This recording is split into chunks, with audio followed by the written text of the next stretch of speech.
जय श्री राधे, जय श्री कृष्ण। मंदिर श्री बंसी वाले महात्मा यूट्यूब चैनल की ओर से हम आप सभी भक्तों का हार्दिक अभिनंदन करते हैं। आज हम आपको सुनाने जा रहे हैं श्रीमद् भागवत महापुराण के 5वें स्कंद के 15वें अध्याय की परम पावन कथा। इस अध्याय का नाम है भरत जी के वंश का वर्णन। बोल श्री राधा कृष्ण भगवान की जय। बोल श्रीमद् भागवत महापुराण की जय। पिछले अध्याय की कथा में आपने जड़ भरत जी महाराज और राजा रघुगण की कथा सुनी थी। अब उससे आगे की कथा श्री सुखदेव जी महाराज परीक्षित महाराज को कहने लगे हैं कि हे राजन, भरत जी का पुत्र सुमति था, यह पहले कहा जा चुका है। उसने ऋषभ देव जी के मार्ग का अनुसरण किया, इसलिए कलयुग में बहुत से पाखंडी अनार्य पुरुष अपनी दुष्ट बुद्धि से वेद विरुद्ध कल्पना करके उसे देवता मानेंगे। उसकी पुत्री वृद्ध सेना से देवताजित नामक पुत्र हुआ। देवताजित के असुरी के गर्भ से देवधुम्न, देवधुम्न के धेनुमति से परमेष्ठी और उसके सुवर्चला के गर्भ से प्रतीह नामक पुत्र हुआ। इस प्रकार इस अध्याय में श्री सुखदेव जी महाराज ने राजा परीक्षित को भरत जी महाराज के वंश की महिमा का वर्णन बताया है। बड़ी लंबी वंश परंपरा रही है उनकी, उन सब के बारे में बताया है। लेकिन यहाँ पर ध्यान देने योग्य बात यह है कि श्री सुखदेव जी महाराज परीक्षित जी महाराज जी को ये कथा जो श्रीमद् भागवत महापुराण की सुना रहे हैं, क्या उस कथा को सुनकर परीक्षित जी महाराज का मन पूरी तरह से भगवान में लीन हुआ है? इस बात की परीक्षा करने के लिए श्री सुखदेव जी महाराज श्रीमद् भागवत महापुराण की कथा के मध्य में कई बार राजा परीक्षित के मन की परीक्षा ले लेते थे कि उनको भगवान की कथा में प्यार हुआ है या नहीं हुआ, उनका मन भगवान की कथा में लीन हुआ है या नहीं हुआ। श्री सुखदेव जी महाराज जिन राजा परीक्षित को श्रीमद् भागवत महापुराण की कथा सुना रहे हैं, उनके बारे में तो सबको मालूम है कि 7 दिनों के बाद उनकी मृत्यु होने वाली है। तक्षक सर्प के काटने से उनकी मृत्यु होने वाली है। ये उनका दुर्भाग्य है। जो उन्होंने पाप कर्म किया है उसका फल उनको मिलना ही है। लेकिन उनको 7 दिन बाद होने वाली मृत्यु का पहले से पता चल गया है। ये उनका सौभाग्य है, क्योंकि जब मनुष्य को उसकी मृत्यु का पहले पता चल जाए तो मनुष्य अपने उद्धार का उपाय कर सकता है। भगवान ने मनुष्य के लिए सब कुछ बनाया हुआ है, सब कुछ भगवान ने मनुष्य को दिया हुआ है, लेकिन मृत्यु कब आने वाली है ये जानकारी भगवान ने किसी को नहीं दी है। इस बात का कोई मालूम कर नहीं सकता है कि कब किसकी मृत्यु होने वाली है। मृत्यु से सभी डरते हैं और मृत्यु को टालने की कोशिश भी करते हैं, लेकिन न मृत्यु को टाला जा सकता है, न मृत्यु के क्षण को बदला जा सकता है। जिस क्षण मृत्यु होनी है उसी क्षण मृत्यु होकर रहेगी। जो जिंदगी जितनी लिखी हुई है उससे बढ़कर जिंदगी मिलने वाली नहीं है। श्रीमद् भागवत महापुराण की कथा को सुनकर भी मृत्यु को टाला नहीं जा सकता, बल्कि मृत्यु को सुधारा जा सकता है। श्रीमद् भागवत महापुराण की इस दिव्य कथा को आप पिछले लगभग 100 दिनों से सुन रहे हैं। आपने कई बार अनुभव किया होगा कि भगवान की अनंत कृपा हुई है। ऐसे तो श्रीमद् भागवत महापुराण की कथा का हर श्लोक, हर प्रसंग दिव्य है, सबसे शिक्षा मिलती है, सबको सुनकर भगवान के चरणों में प्रेम होता है। लेकिन कई अध्याय बीच में ऐसे हैं कि जिनको सुनकर भगवान के लिए हृदय में प्रेम बढ़ जाता है। श्रीमद् भागवत महापुराण वैसे तो पूरे दिव्य कथा से भरा हुआ है, लेकिन कुछ प्रसंग ऐसे हैं जो सीधा मनुष्य के मन और आत्मा पर असर करते हैं। ऐसे प्रसंगों की कथा को बार बार सुनना चाहिए ताकि हमारा भगवान के चरणों में प्रेम बढ़ता रहे।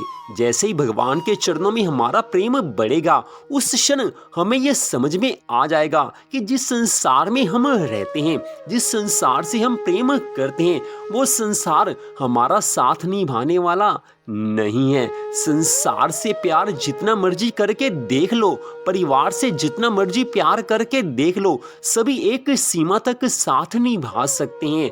अंतिम साथ तो भगवान ही निभाते हैं।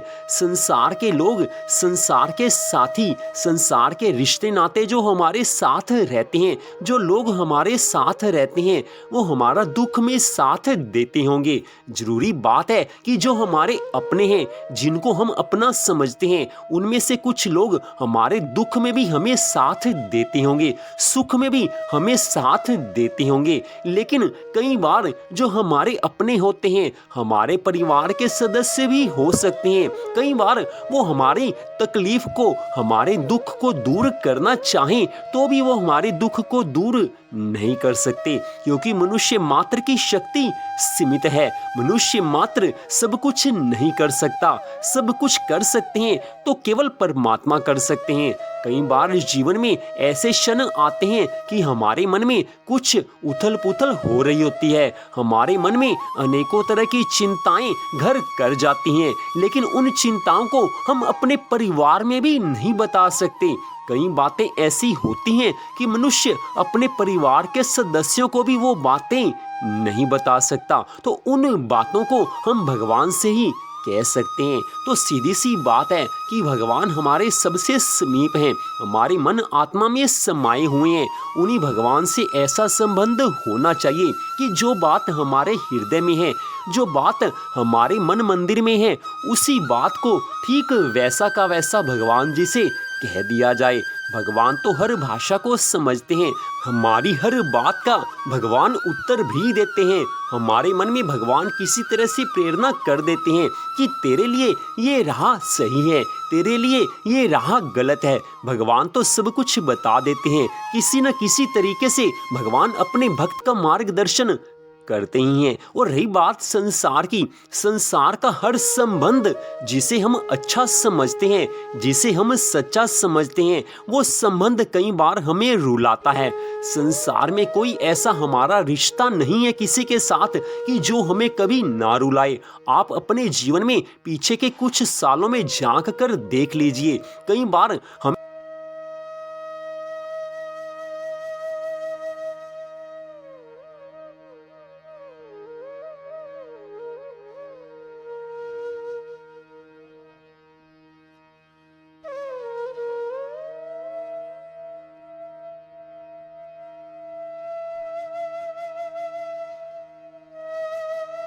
इस संसार में, हमारे परिवार में ही कई बार हम अपनी माँ की वजह से दुखी हुए होंगे, कई बार हम अपने पिताजी की वजह से दुखी हुए होंगे, कई बार हम अपने भाइयों की वजह से दुखी हुए होंगे, कई बार हम अपनी बहनों की वजह से दुखी हुए होंगे, कई बार हमारे दुख का कारण हमारी पत्नी रही होगी, और कई बार हमारे दुख का कारण हमारे पति देव भी रहे होंगे। संसार का हर रिश्ता कई बार रुलाता है, आंखों से आंसू बहते हैं। उस समय इंसान सोचता है कि मैं इनसे प्रेम क्यों कर बैठा।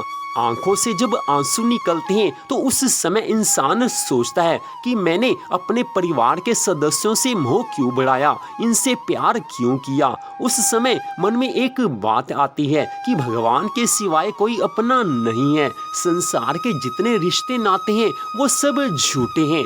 ये जितने रिश्ते नाते हैं सब मरघट तक ही जाते हैं। सही बात है, जितने रिश्ते नाते हैं सब कहाँ तक जाएंगे? शमशान की उस भूमि तक जाएंगे जहाँ पर हमारी मृत्यु के बाद हमें सब छोड़ आएंगे। उसके बाद कोई साथ निभाता नहीं है। ये तो इस संसार की सच्चाई है, इसमें दुख नहीं मानना चाहिए। संसार की सच्चाई को स्वीकार करना ही तो सत्संग है। परिवार में हमें कई बार हमारे अपने दुख देते हैं, पहले यहीं पर आपको बताया है, लेकिन फिर भी ये मन में बात ध्यान रखनी चाहिए कि संसार दुख देने वाला है। संसार में दुख के सिवा सुख नहीं मिलता है। हमारे परिवार के जो हमारे अपने सदस्य हैं वो अपने ही हैं, उनसे कभी वैर नहीं करना चाहिए। कई बार समय ऐसा होता है कि हमें लगता है कि हमारे परिवार के सदस्य हमें दुखी कर रहे हैं, वो केवल इसलिए होता है कि हमारे पूर्व जन्म के कोई ऐसे कर्म होते हैं जो कि आगे सामने आ जाते हैं। पहले के जन्मों के कर्मों का फल जब सामने आता है तो किसी न किसी तरीके से लड़ाई झगड़ा होना ही होता है। बुद्धिमान मनुष्य वही है जो अपने मन में ये सही तरीके से समझ लेता है कि परिवार में कोई भी हमारा वैरी नहीं है, चाहे वो हमारी माँ है, चाहे वो हमारे पिताजी हैं, चाहे हमारा भाई है, चाहे हमारी बहन है, चाहे हमारा पुत्र है, चाहे हमारी पुत्री है, चाहे हमारी पत्नी है, चाहे हमारा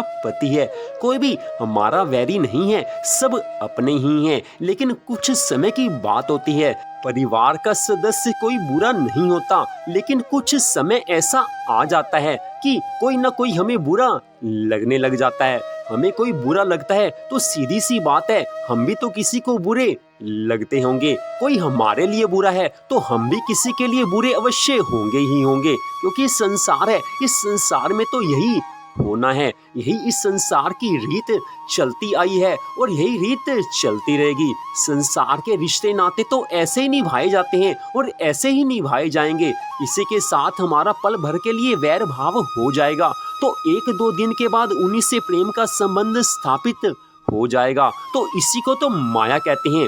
इन्हीं में उलझना नहीं है। किसी से वैर भाव इतना भी मत रखो कि भगवान को ही भूल जाओ। जो किसी से वैर भाव रखता है उसके मन में चिंता, दुख, वैर व मनस्य की भावना अपने आप पैदा हो जाती है। जिसके मन में ऐसी भावनाएं आ जाती हैं उसका मन भगवान की भक्ति में लग ही नहीं सकता। अगर हमारी वजह से हमारे परिवार के किसी सदस्य को या परिवार से बाहर के किसी मनुष्य को हमारी वजह से दुख हुआ है, हमारी गलती की वजह से किसी को दुख हुआ है, तो निश्चय करके सत्य मानो कि उसके दुख का कारण हम हैं, तो हमें उसका फल भोगना पड़ेगा। अगर कोई हमारी वजह से परेशान हुआ है तो हमें भी उस परेशानी के बदले में परेशान होना पड़ेगा। हमने सामने वाले को दुख दे दिया, बिना कारण हमने किसी को दुख दे दिया, तो हमें भी कभी ना कभी दुखी होना ही पड़ेगा। यही संसार की रीत है, यही कर्म का सिद्धांत है। जैसा हमने किसी के लिए किया है वैसा ही फल हमें मिलेगा। जैसी करनी वैसा फल, आज नहीं तो निश्चय कल। हो सकता है कि इस समय हम पाप कर्म कर दें लेकिन हमें फल ना मिले, लेकिन उस पाप कर्म का फल कभी ना कभी तो हमें मिलना ही है। किए हुए पाप कर्म का फल हमें ही भोगना पड़ेगा। किसी के साथ हम भलाई करते हैं तो उस भलाई का फल भी हमें ही मिलेगा। किसी के साथ हम बुराई करते हैं तो उस बुराई का फल हमें भुगतना ही पड़ेगा। उसको कोई रोक नहीं सकता।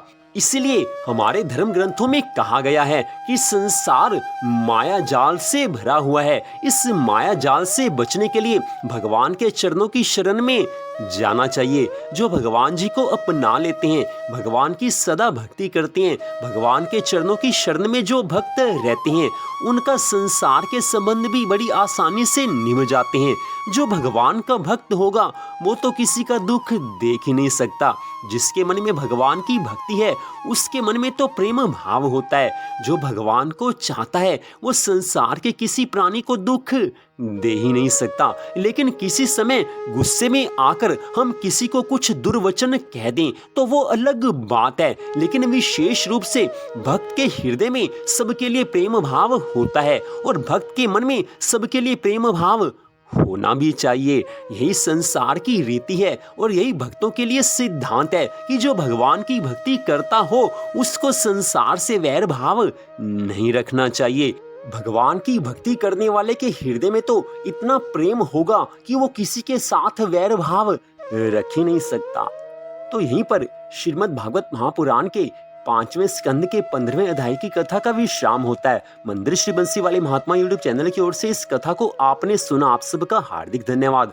भगवान श्री राधा कृष्ण जी की अनंत कृपा सदा आप सब पर बनी रहे, इसी मंगल कामना के साथ जय श्री राधा रानी सरकार की, जय श्री कृष्ण भगवान की, जय श्रीमद् भागवत महापुराण की, जय श्री सुखदेव जी महाराज की। जय जय श्री राधे, जय जय श्री राधे, जय जय श्री राधे श्याम।